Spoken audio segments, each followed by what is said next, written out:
और जब मथुरा में गए तो मथुरा में भगवान श्याम सुंदर अक्रूर जी रथ को लेके मथुरा में पहुंचे। अक्रूर जी ने रथ को रोक दिया और कहा कि स्नान कर लें। तो स्नान करने के लिए जब जल में प्रवेश करते हैं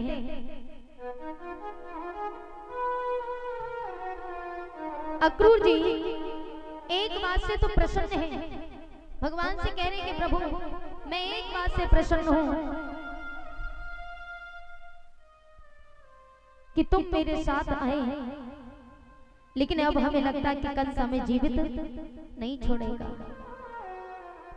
अक्रूर जी जब जल में प्रवेश करते हैं स्नान करने के लिए तो भगवान को अक्रूर जी इंसान समझ रहे थे। अक्रूर जी को पता नहीं था कि ये तीनों लोकों के स्वामी हैं, इसलिए अक्रूर कंस की प्रशंसा करते जा रहे हैं। और अक्रूर जी ने जैसे ही जल में प्रवेश किया स्नान करने के लिए तो जैसे ही डुबक मारी है तो जल में चतुर्भुजी भगवान श्री हरि नारायण जैसे सिंहासन पर बैठे हैं, सुदर्शन चक्र हाथ में शंख लिए और माता लक्ष्मी उनके चरणों को दबा रही है। ये रूप भगवान का जिस समय देखा अक्रूर जी जल से एकदम से बाहर आए और देखा कि भगवान श्री कृष्ण तो रथ पर बैठे हैं, फिर ये जल में, तो दोबारा फिर जल में डुबकी मारी। तो जल में डुबकी मारते ही अक्रूर जी ने भगवान श्री कृष्ण को 52 अवतार में देखा, घबरा गए। फिर जल से बाहर देखा कि भगवान श्री कृष्ण रथ पर बैठे, फिर जल में डुबकी मारी तो भगवान श्री कृष्ण को सूकर के रूप में देखा है। अक्रूर जी चक्कर में पड़ गए, समझ नहीं पाए। अक्रूर जी जिसको साधारण सा छोटा सा बालक समझ रहे थे ना, अक्रूर जी ने पुनः से फिर जल में जब डुबकी मारी है ना तो भगवान श्री हरि नारायण का स्वरूप जिस समय देखा तो अक्रूर जी आंखों में आंसू भर लाए और दौड़े दौड़े भगवान श्री कृष्ण जहाँ रथ पर बैठे थे जाकर के चरणों में गिर गए। प्रभु कैसी लीला है ये आपकी, मैं आपको समझ नहीं पाया। मुझे आज खुशी है तो सिर्फ इस बात की कि मैं आपके साथ हूँ प्रभु, आप मेरे साथ हो, लेकिन दुख है तो सिर्फ एक बात का कि मैं कंस के षड्यंत्र में शामिल हूँ। दुख सिर्फ इसी बात का है मुझे। भगवान श्री कृष्ण आगे बढ़े तो आगे जाकर के मथुरा नगरिया में धोबी से भेंट होती है। धोबी से जाकर के मिले तो कंस का धोबी दारू के नशे में दारू पी करके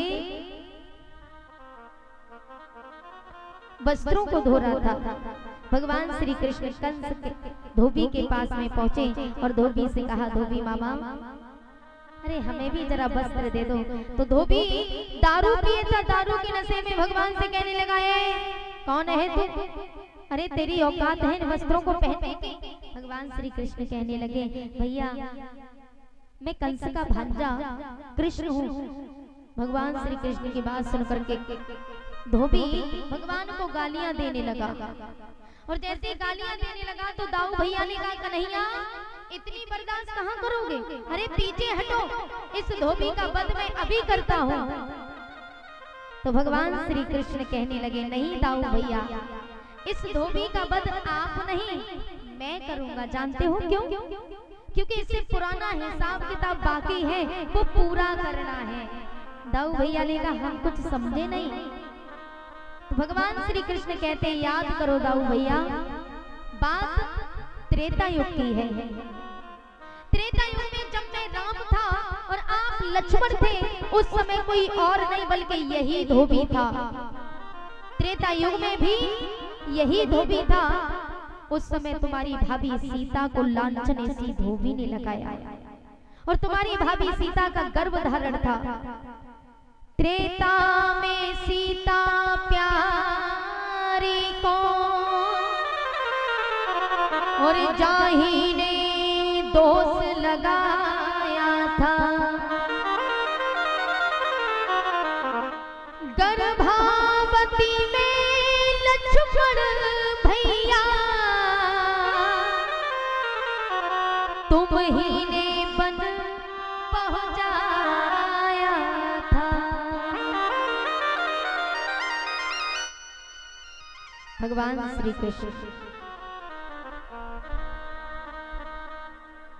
जिस समय भगवान श्री कृष्ण ने दाऊ भैया से कहा, दाऊ भैया याद करो बात त्रेता युग की है। त्रेता युग में जब मैं राम था, आप लक्ष्मण थे, उस समय कोई और नहीं बल्कि यही धोबी था। उस समय तुम्हारी भाभी सीता का गर्भ धारण था